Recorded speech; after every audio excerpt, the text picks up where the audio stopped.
I'm Stephen Hand from Archery Supplies. Today we're going to test out the Bohning Tower Fletching jig. Now this Fletching jig's been on the market for a number of years and it comes in a few different versions, and basically the different versions have different ones of these. They retail in Australia for about $100, I'm going to guess about $65 in America. Very simple jig and a lot of people like them. I'm going to say that up front. But I'm not a fan. I don't know if that's going to cost me, dealing with boning, and I'm going to tell you why I'm not a fan. And most professional fletchers do not use this fletching jig. But I'm going to tell you what I like about it as well. So, what I like about this jig, to start with, is for crossbows. You don't have a knock. This is a crossbow bolt. Was a crossbow bolt. You don't have a knock. So this is great. You put it in, you put your 3 vanes in, you clamp it together. It's just simple. So I like it from that perspective. Things I don't like about it, let's say you dribble too much glue on the vane, chances are the vane's going to get stuck to this plastic thing, and I'm going to tell you it's a pain in the butt to get the plastic vane off these arms.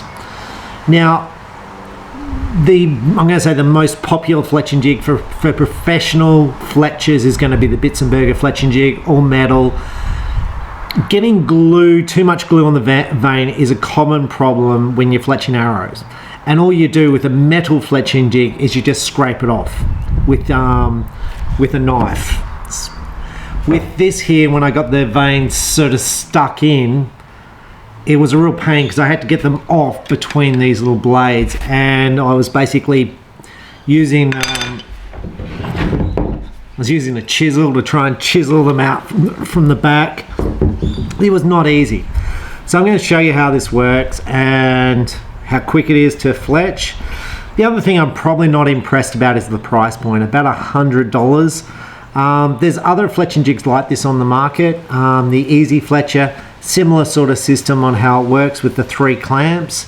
What makes this different to the Easy Fletcher is you have this lever here to open up with these clamps and to close them. So I'm going to show you how that works. Open, close, open, close. It moves it a little bit. There's a version of this jig where it comes in different clamps as well. I don't sell a lot of them. So we just pop.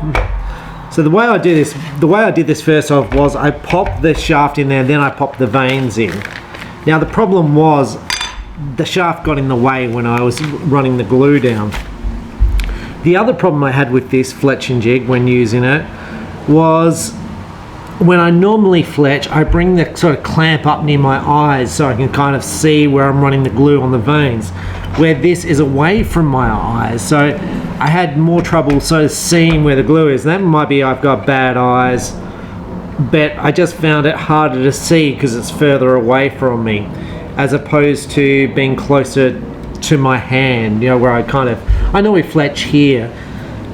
So I feel like I have more control when I'm fletching with a normal fletching jig than with the Bohning Tower fletching jig.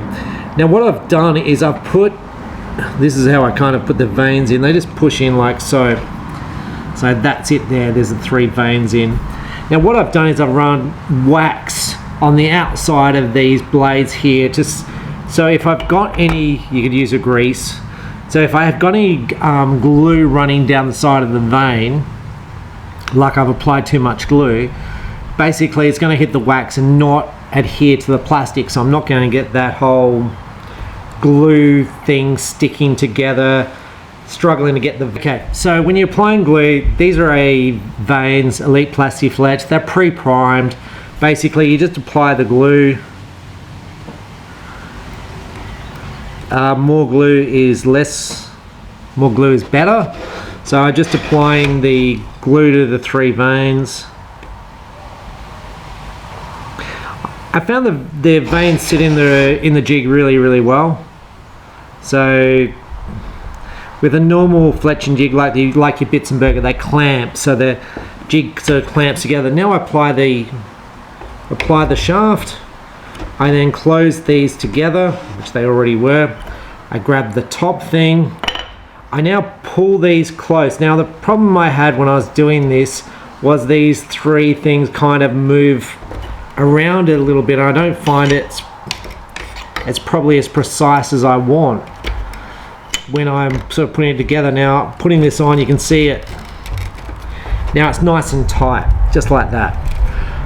When this is on, it's secure, it's safe. Now, how long do I leave this for? If I leave this for a while, the one I had problem with, I left it overnight. So I fletched the vanes before I went to bed, and I woke up in the morning and the vanes were stuck to the clamps. So I had to cut them off. I mean, you can probably leave it, depending on the weather. If it's cooler weather, you've got to leave it longer. I'm going to guess around 20 seconds, depending on the glue you use. I suggest, now that didn't work, so the vane was not sticking, so I could see it pulling away. So I'm going to leave it sort of longer. Now there are adapters for the Bitzenberger jig and other jigs to use crossbows, but still I haven't got something to clamp this to, so I haven't had much luck fletching crossbow bolts with the normal adapter because there's nothing to clamp onto, and when the vane sticks to the shaft, it can rotate and then you don't get the identical position, and that's why I've chosen the Bohning Tower fletching jig for making crossbow bolts. Now these crossbow bolts are for the shop,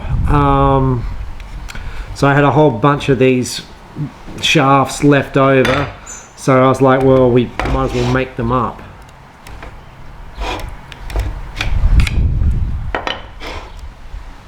So you just pull them apart like so.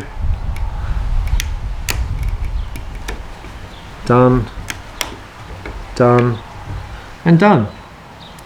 Oh, that's a bugger. See this top one there didn't adhere well. The other two are pretty good. So this one here at the top just didn't go into place exactly where I want it. Now with a normal fletching jig, you could just stick it for a bit more. I think I'll probably get away with it. Now one of my problems here, you'll see the vanes are in slightly different positions. Now I pushed them down all at the same spot, so I'm going to guess there's a bit of glue in one of them stopping that vane sort of going where I need it to go. Now it's not going to make a difference for the crossbow shooter or even a target shooter having vanes at slightly different positions, but some people are pedantic about their vane positions and they want it to be sort of perfect. There's a whole nother story that if you put the vanes in different positions, then it's more accurate. I'll give you the background for that. The background is it creates less wind and it creates more stability because it acts like a longer vane on the shaft. So basically if you've got one vane starting here, one vane starting here, one vane starting here, it acts like a bigger vane, but it has the same wind gathering abilities as the standard 4-inch vane or a 2-inch vane, if you're fletching with 2-inch vanes. So there was a school of thought that you should have the vanes in all the different positions, but I mean it's the same as 3 fletch versus 4 fletch. I'm going to fletch another one and we'll sort of see how that goes. That was not great. I wasn't thrilled with the outcome of that. There's a bit of glue stuck on this clamp at the bottom, which we'll try and scrape off now. Now the vane itself, sorry, the fletching jig itself has a little ridge at the end to try and encourage the vane to stick on the edge and not to go right on the. So you can, I don't know if I can zoom up. So there's a little edge there. So if you were to cut that edge off, it's going to detract from the whole way this fletching jig works.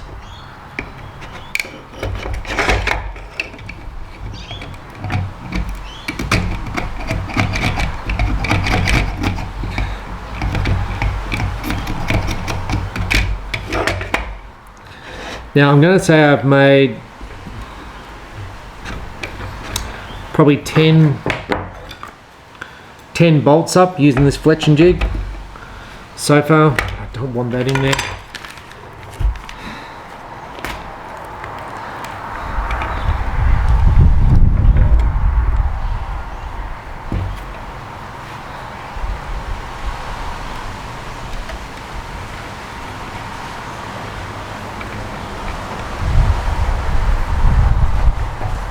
Now the other thing I'm going to say is they're not going to probably recommend you putting wax on, because you run the risk of contaminating the base of the vane. But I just didn't want the vanes to stick to the Fletching jig anymore.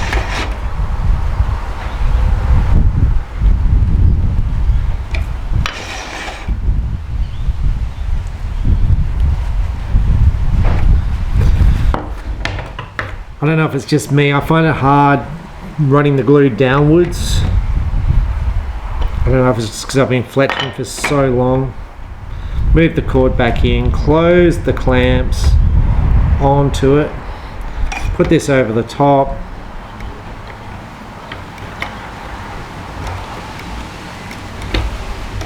push it down, and hopefully it sticks. Like so.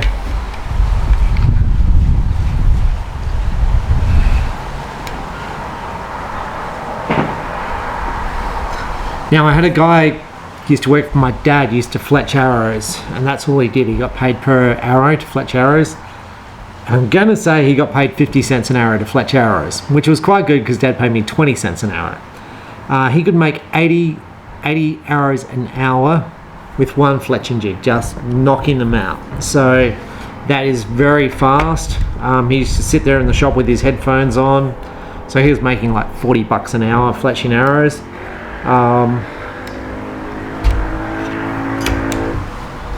He still shoots a bow. Came into my store and said, "I'm the guy who used to fletch arrows for your dad."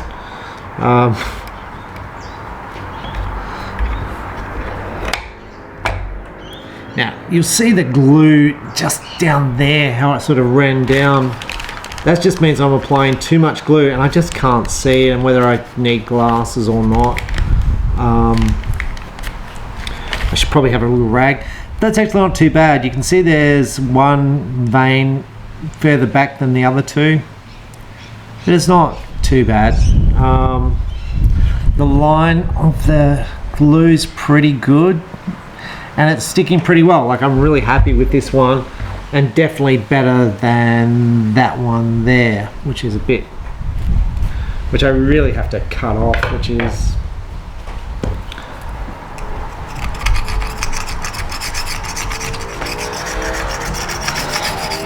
a bit unfortunate. Now, this is the other problem. I mean, when you're fletching a normal arrow and you've made a mistake, you just put it back in, stick another vein on. Now I've got to determine where this actually lines up in the jigs.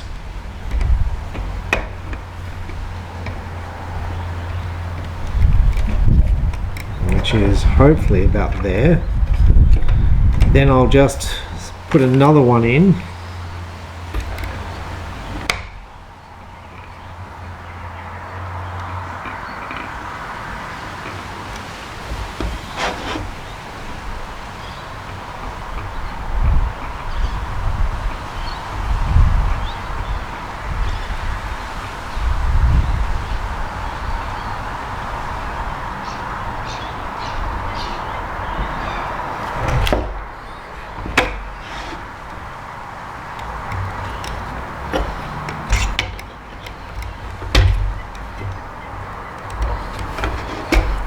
That was, it felt a lot better than I thought it was going to be to sort of fletch. So that's it, that's the Bohning Tower fletching jig. That's making crossbow bolts, quite simple. Now the Easy Fletcher works a little bit different. It doesn't have this lever, and it's a little bit cheaper. I think it's about $75. That's Australian, so probably $10 to $15 cheaper American. That's from the top of my head. Not sure. I haven't used the Easy Fletcher, to be honest. I know it connects. The vanes come in slightly different with the Easy Fletcher. It's a twist system. This definitely sits better on the bench because it's a wider platform to sit it down. The Easy Fletcher is like round and just a round rod, so it doesn't fit as well on the bench. So this sits better on the bench than the Easy Fletcher. So with all that being said, I'm still going to choose a tower fletching jig for making crossbow bolts out of all the fletching jigs I've got, but I'm not going to be using it to make normal arrows unless I become proficient with it, and that could change everything. But that's good, and you can see it's now all fixed, so that's not too bad. So maybe the more of these the more I use it, the better I'll get, the more proficient I'll get, and I'll change my mind about fletching normal arrows with this fletching jig. But at the moment we just do one at a time using like a bits and burger fletching jig to make arrows. But that's not bad. The angles, you can see the angle on it, it's preset, which is nice. Like, there's nothing more confusing than what angle I'm running and how you calculate that. A lot of people go, you need to be 1 degree or 2 degrees or 3 degrees. How do you work that out? I don't know. This is pre-factory set. Simple is good. Anyway, I'm Stephen Ham from Archery Supplies. That's the Bohning Tower fletching jig. Should be available at all the archery stores. Try it out, see what you think. And if you are making crossbow bolts, and probably most people would buy them pre-made, but if you are making them, this is pretty good. And these do come with feather options or helical or spin wing versions. I don't know how the spin wing ones work, but that'd be interesting for recurve shooters. Just saying. Thanks for watching. Bye.